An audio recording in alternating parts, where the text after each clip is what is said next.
Hello guys! Welcome back to my channel. This is Joanne at sa video na to guys ay i-demo ko lang konti. Yes, konti lang. Kung paano nga ba hindi magiging malabo ang ating face shield. Anyway, lahat ba ay nakabili na ng face shield? Lahat ba ay ready na sa ating next activity? So kung ganun guys, ito na. I-demo ko lang konti at sasagutin ko lang yung kadalasang tanong na bakit malabo ang aking face shield? Kasi as seller and as buyer, as user, biktima din ako ng malabong face shield. So, ganon guys. Kasi nung binili ko to first, binili to na sister-in-law ko, binigay sa akin, first gamit ko, sabi ko, ganon? Paano to? Ang labo. Actually, tinanggal ko yung, anong tawag doon? Mayroon siyang protective film. Meron siyang protective film. Yung plastic cover yung nakadikit, guys. So, natanggal ko naman. Yes, natanggal ko yung isa. Hindi ko alam, dalawa pala siya. Back to back siya. So, isa lang. Hindi na siya masyadong malabo, pero hindi pa rin ako satisfied. So, ganon. Sabi ko, bakit ganito? So, ginawa ko, imposible, mayroon pa talaga itong isang protective film na tawag nun. Pero para sa akin, sabi ko, cellophane, plastic cover. So, yun. Natanggal na siya, guys. So, dito, mag-iingat talaga tayo kung paano. Ganito yun, guys. When you receive your face shields, unbox natin siya. Charan! Ito yung ma-receive mo. So, set ito guys. Set ang laman ng isang box. So, ito guys. So, tingnan nyo. Diba malabo? Malabo masyado. So, ang video na to, ginawa ko to po para sa mga hindi pa po nakakaalam. So, ganito yun guys. Ito. So, meron na tayong isang protective film. Para po iwas gasgas, diba? Iwas gasgas while hindi pa siya nagamit. So, tingnan nyo guys, ito. Natanggal na natin yung isa.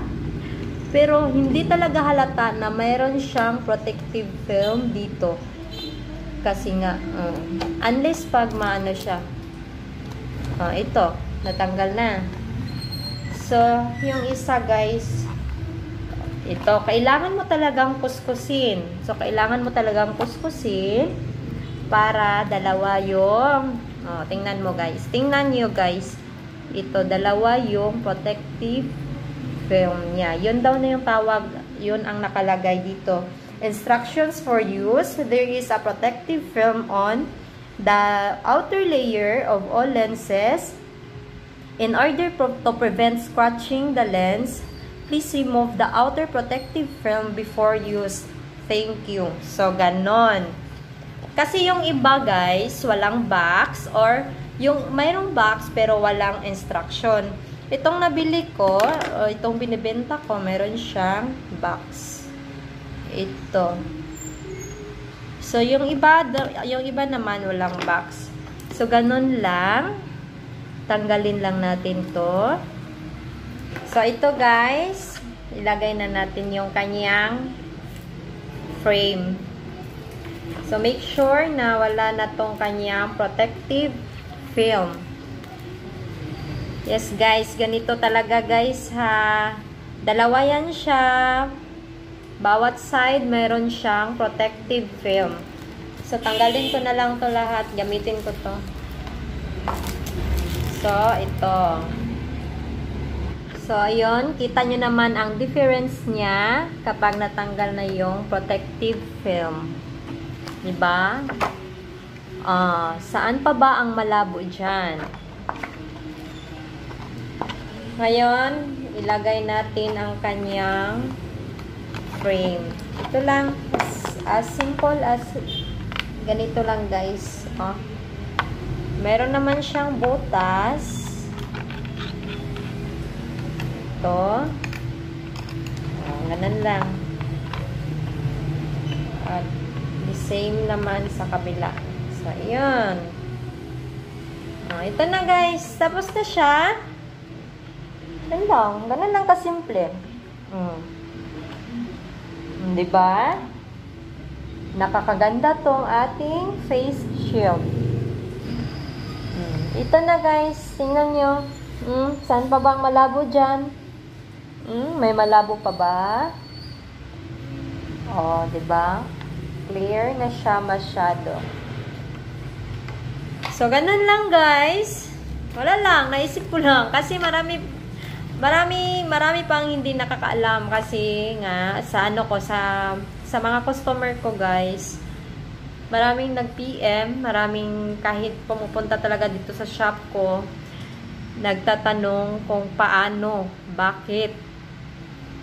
Paano to ma'am? Bakit to malabo? At saka mayroon akong isang customer na nakausap, sabi niya, ma'am, yung ibang benta kasi malabo. Sabi ko, hindi yan malabo ma'am. Tanggalin mo yung plastic niya. Dalawa yung nakalagay. Back to back yung cover niya, ma'am. Hindi talaga malabo ang mga face shield, ma'am. Mayroon yang nakalagay. Ngayon ko lang nabasa ulit yung tawag ng right term niya. Protective film pala. So, okay guys. That's all for this video. Please don't forget to subscribe, like, share, and comment. Thank you guys. Stay safe and God bless us all. Don't forget to wear your face shield with face mask, and also always wash your hands and use sanitizers and alcohol. Okay guys, lahat ng precautions ay ating gagawin for the sake of our safety. Bye!